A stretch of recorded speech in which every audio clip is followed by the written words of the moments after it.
दोस्तों खेसारी लाल यादव के पास आखिर कितना कार कलेक्शन तगड़ा है दोस्तों। आखिर इनके पास कौन कौन सी कार है और सबसे महंगी कार कौन सी है दोस्तों, इस वीडियो में हम लोग जानेंगे। इससे पहले अगर आप हमारे चैनल पर नए होंगे तो एक सब्सक्राइब और वीडियो को एक लाइक कर दीजिएगा। दोस्तों बात कीजिए नंबर 1 में, खेसारी लाल यादव के पास आखिर 4x4 का एक स्कॉर्पियो नहीं बल्कि दो स्कॉर्पियो है जिसका कीमत 50 लाख रुपए है दोस्तों।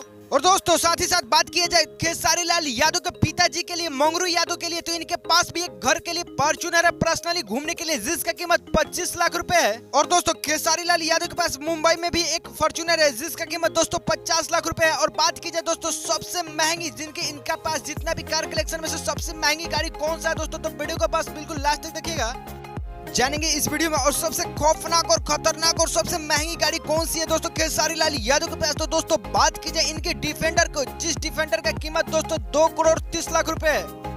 अभी सोशल मीडिया पर काफी ज्यादा चर्चा हो चुका है दोस्तों, भोजपुरी में नंबर 1 सबसे महंगी गाड़ी खेसारी लाल यादव के पास है जिसका नाम है डिफेंडर। 2 करोड़ 30 लाख रुपए का है दोस्तों, काफी ज्यादा सुपर गाड़ी है दोस्तों। खेसारी लाल यादव इसी गाड़ी से कहीं कहीं शेयर करते हैं दोस्तों। आप लोग कमेंट में बताइएगा कि सबसे अच्छी गाड़ी कौन सा है दोस्तों। फिर मिलते हैं अगले नेक्स्ट वीडियो में।